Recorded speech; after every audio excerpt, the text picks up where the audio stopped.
Welcome to the Association 100 podcast. The A100 podcast is an extension of our Association 100 bi-monthly newsletter that focuses on best practices, top trends, helpful ideas, and smart strategies and tactics that work in the world of associations. The podcast will feature meaningful conversations with association professionals across the country, taking a deeper dive into trending topics, offering insights that both inform and inspire. Welcome back to the A100 podcast. I'm Colleen Gallagher, and I'm joined by my co-host, Christine Stay. Today, we're excited to have Matt Marcial, the CEO of the National Association of College Auxiliary Services, on the podcast. Late last year, NACAS rolled out some pretty impressive new initiatives tackling leadership and DEI, and we're excited to learn more about each of these new programs. Thanks for joining us today, Matt. Hi, Colleen. Hi, Christine. Great to be here. Thanks for having me. Thank you so much for being here. We're so excited. And just to preface this, we actually have known each other for quite some time. We worked at an association together. I actually was like, oh, that was just a few years ago. And then I actually sat down and was like, oh, that was more than like 11 years ago. So time is flying. I had a Facebook memory pop up with a photo from like 10 years ago at one of the association events. I was like, oh my gosh. I can't believe where does time go? 10 years. Oh, time flies when you're having fun. I'd be scared to see that photo. What it is now, it's probably my dark hair days. So, yeah. And I just remember, I mean, you're just so smart, creative, always out of the box thinking. And I'm sure they are really appreciative that at your association you're at now. And I just love to know, and our listeners would love to know a little bit more just about the association and what your overall mission is. Absolutely. So, at NACAS, again, we're the National Association for College Auxiliary Services. What our members do is they kind of service all of the non-academic revenue-generating areas of on-campus operations. So if you think about things like the bookstore and all of the retail operations, all of the housing, dining, food service, all of the meal outlets, all the events that happen on campus, it's really a huge enterprise that they are responsible for. And no two auxiliaries are the same. So you've got some colleges where they're responsible for things like golf courses or even cemeteries. It's just, it's really, really fascinating what the scope of their work is. But our mission is really to enable our members to help enhance the student experience and student success on campus. So ultimately, they're there obviously to get a college degree. And so our members want to make their time away from home the most productive and the best experience that they can. So we support them with the education and resources that they need to make that happen. And how many members do you have around? So we're a trade structure. So we closed last year with about a 7.5% membership growth. So 670 institutions. And under that umbrella, we've got about 7,000 individuals who engage with us. That's fantastic. That's a good size group. And that growth, I mean, that's fantastic too. Yeah, it was a really great year. Some of it, I would say, was definitely from coming back from the pandemic, so seeing that bounce, but then a lot of great new initiatives that we've got in the works. And so we're really just trying to grow that pipeline of institutions to take part. Yes. Well, that segues perfectly into what we wanted to chat with you here about. So one of the initiatives you guys announced at the C3X conference late last year was the Diversity and Auxiliary Leadership Program. I'd love to start kind of at the why. I mean, it sounds like a really amazing program, but what drove this? What drove you guys to realize, hey, this is something we need and that we need to lead on? Absolutely. So when I came on board, it was great timing because we were starting the development of our new strategic plan in April. And so that's when our board approved the new plan. And with that, one of the key areas that we're focused on is how do we incorporate more DE&I initiatives through everything we do and the programming that we offer. I was really inspired by what ASAE has done with their DELP, the Diversity and Executive Leadership Program for association executives.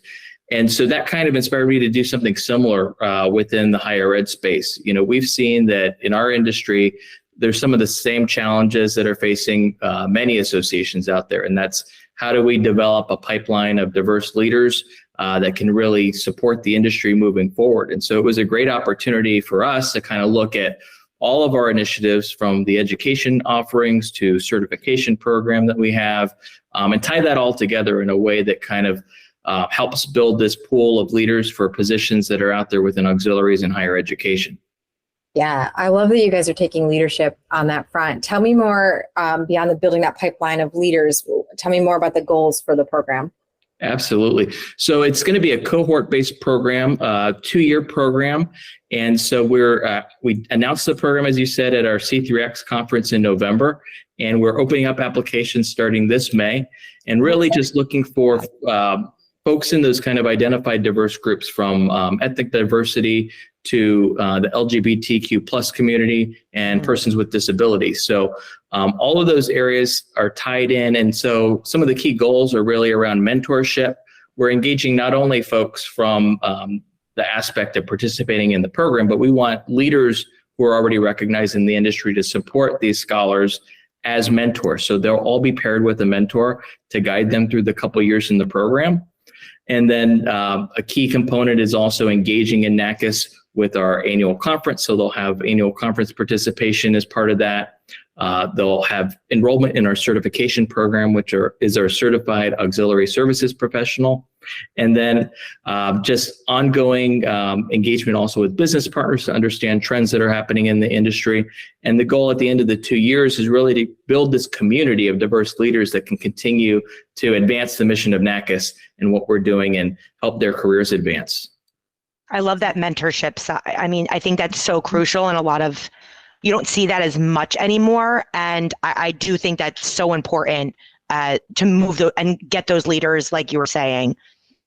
Absolutely. Yeah. And, it's a really great way, because we find that a lot of times seasoned leaders feel a little disengaged from the association. They've done all the education and they feel the point in their careers. How do I stay engaged? And this is a great way to get them to give back and still feel like they're a part of the community.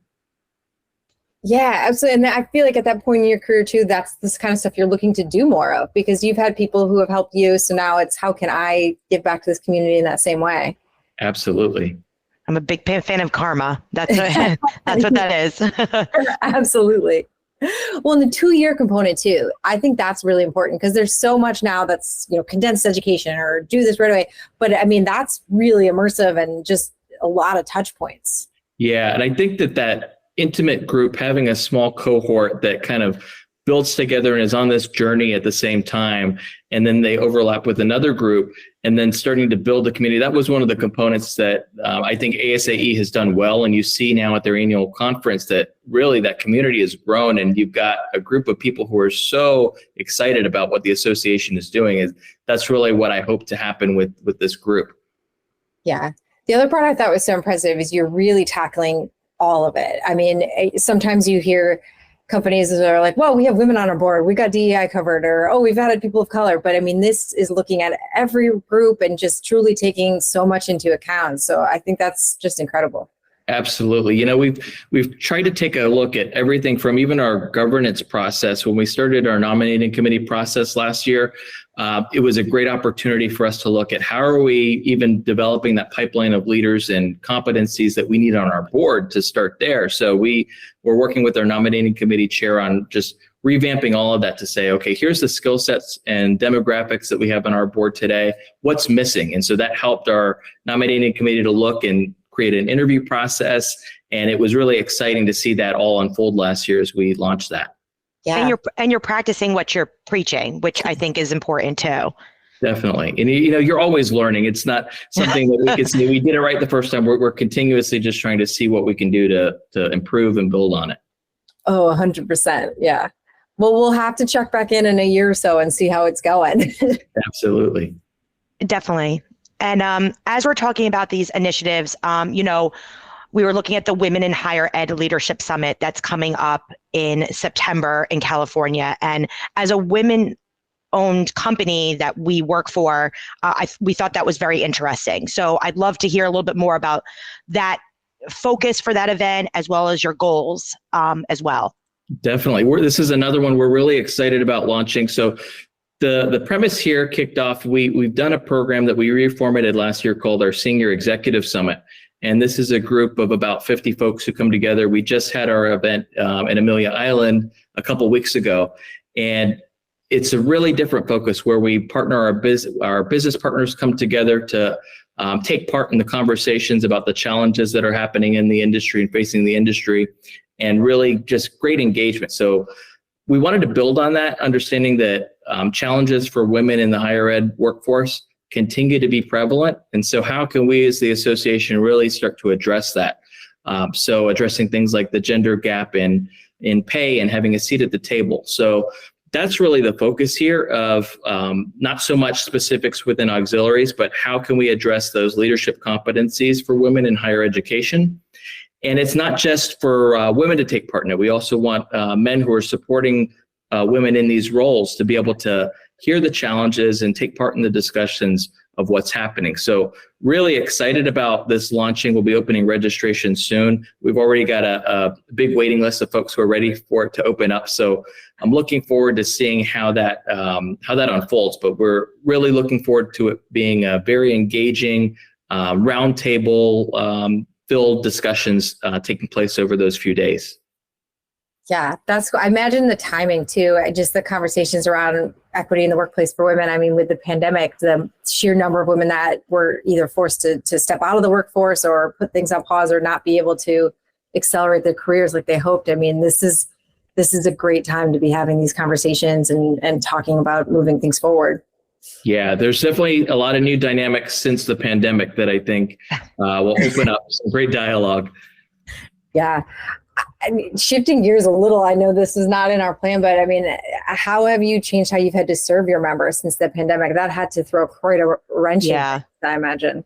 Yeah, so I came on board after NACAS had already gone fully remote, but it definitely was a big shift for the staff team who had worked together previously in an office environment. So it continues to be probably one of the biggest challenges is how do you keep the staff motivated and engaged? And then for your membership, you hope that it's no different for their member experience of how we're servicing them as a member, right? So it's understanding those dynamics. I think the biggest piece is really keeping your staff motivated and engaged. And I mean, for a lot of folks, I think that the remote flexibility has been great, but there's certainly those who prefer having that regular in-person engagement in the office. That's a hot topic for us about the hybrid workforce. We get that a lot within our own company, with associations. I mean, it really is. It's a challenge, but also it's really interesting to see what other associations are doing. But I feel as though it's also good knowing that it's everyone across the board are having the same things. Yeah. Yes. Yeah, we just did a recording where we were talking about, because I love being in an office, so I come to this co-working space here and I come every day, but I also only have to walk down the street. So if I have to go home, I'd run down the street home. But then we have, folks like Christine who aren't even in the state who work fully remote. And so it's certainly, I don't know. I think it's exciting that you can have workforces in different ways than we ever imagined before. Yeah, it definitely opens up talent like we did, like you've never had access to before, because with team members who can work anywhere, it's terrific. I think one of the things that has been critical to keeping us going is being able to still have in-person touch points with all of the staff. So we try to do at least quarterly face-to-face with everybody, and that has been great for for keeping everybody aligned and motivated. Oh, I love that. Yeah. And so you've been with NACAS for a little over about a year and a half now, right? Yes. Yep. So what are you most proud of in this past year and a half? And then from there, what are the hopes? Absolutely. I'd say that over the last year and a half, it's probably, there's been a lot of change, a lot of adjustment as we launched the new strategic plan and move forward. I'd say definitely the team that I've built and recruited today that we've got is what I'm most proud of, because I think that we are now set to really advance the association and where we're headed. A lot of times change is tricky. And then when you talk about skill gaps that you have when you're advancing things like technology and new programming, those are all things that as a new CEO, you've got to look at and that are not easy. So I feel like we're really in a great spot right now and having some great momentum with where we're headed. In terms of, the next few years, I see a lot of exciting opportunities with what we're doing in education. We've got a big focus over the next couple of years. We just selected a new learning management system that we're in the process of onboarding. So really excited about that. We've had, NACAS has done a good job of producing webinars over the last several years for its members through the pandemic, but we don't have a lot of core content and certificate programs. And that's my goal, is really to build up a lot of that core learning for our members so that we can engage all levels of NACAS members. And so that's a big focus right now on the content development side that we're going to be launching in the next several years, that I think our members are going to see a big change. Oh, that's exciting. That's, some really good offerings coming down the pipeline. Definitely. And definitely a lot for you to be proud of, like you said. And, when you were saying about having that core team and staffing, I think that's really where it starts from. And that's where you see associations with their successes, is starting at the home base first. So I feel like you can just run from there. Anything else you'd like to add, Matt, before we get into our lightning round? No, I mean, as a new CEO, it's been the year and a half has gone by really quick, and it's just it's been really rewarding and fun leading the team and seeing where we're going. And we've got a great group of volunteers that I've really enjoyed working with, and just looking forward to seeing how we continue to grow the community and help impact that student success in the higher ed industry. Awesome. Well, I love how everything comes back to your core mission that you told us at the start. I mean, you guys are really focused. So that's awesome, and sounds like good things ahead. Thank you. Yeah. So we conclude every podcast with some fun questions, our little lightning round, just so our listeners can get to know you on a personal level a little bit more. So our first question is, where did you grow up? I grew up in the Hampton Roads area of Virginia, so Yorktown specifically. My dad was in the Navy, and my mom worked at the Air Force Base. So yeah, I had all through school until college to grow up there. Very cool. And where are you now? I'm in Florida, just outside of Orlando. Oh, nice.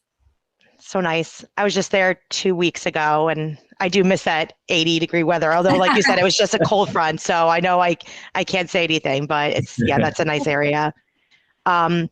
If you won the lottery tomorrow, fingers crossed, would you still work? Definitely. I'd take a nice vacation, but I'd have to do something. I couldn't see myself just stopping. So I would definitely keep working in some capacity. Yeah, I think that's just a testament of who you are and your work ethic. And yeah, you're not an idle person. And what is your favorite movie or TV show? Ooh, I think it's probably tied between two shows right now, Ted Lasso and Succession. Oh, please, both of them. Oh my goodness. And I'm not, no spoilers here, obviously, but yesterday's episode, mind-blowing. Succession. Yep. Was not expecting that to happen so early in the season. Yep. Yeah. So, and yeah, Ted Lasso, I know Colleen and I talk about it all the time. It's just so heartwarming, and they just do such a great job with character development. Definitely. Yeah. Yeah. And then, so dogs, cats, any other kind of animal, manatees in Florida? Definitely dogs. We've got a 2-year-old golden retriever named Kedzie. Oh my God. Very nice. They're so sweet. They're just such a sweet little animal. Yeah. I know. And I know we still aren't fully out, but what is something you miss from the pre-pandemic day? I'd probably say it would be the service levels that you get when traveling at hotels and restaurants. I love to eat. I'm a big foodie, so I love to eat out. And it's not quite the same as it was before the pandemic. 100% agree. That's a good point. Yeah. Yeah. I wonder if it'll ever be the same. Yeah. Yeah, that customer service level. And it's definitely, and I know you travel a lot, and you can see it. So, yeah, hopefully it'll get back to where it was, especially as much as a lot of us travel. It's, I definitely see the return in travel. It seems like that's bounced back, but I think the workforce challenges are just that everybody's facing has hit the hospitality industry really hard. Yeah, it really has. And it's unfortunate. I'm sure it's a battle for them, but you can also see it. But Yeah, travel is, I flew just a week ago and I know it was spring break, but still that airport, I haven't seen the DCA airport like that in years. Yeah. It's wall to wall people. I ended up going back outside to check my bags at the outdoor spot. So I was like, I'm not waiting in that line. It definitely has come back with a vengeance, 100%. Oh, well, Matt, thank you so much for the great conversation. We absolutely loved having you here and you giving us your insight, and we really appreciate it. Absolutely. It was a pleasure. Thank you both for having me. Thanks, Matt. And that's a wrap on today's episode. Thanks for listening to the Association 100 podcast, brought to you by the A100 publishing team, powered by Onward and Upward Marketing and Communications. You can subscribe to the Association 100 podcast on Spotify, Apple Podcasts, Google Podcasts, and all of your favorite podcast listening apps so you'll never miss out. Or listen via our website at theassociation100.com. Follow us on Twitter at Association100. That's Association100 for all the latest insights and trends impacting the world of associations. Thanks for tuning in.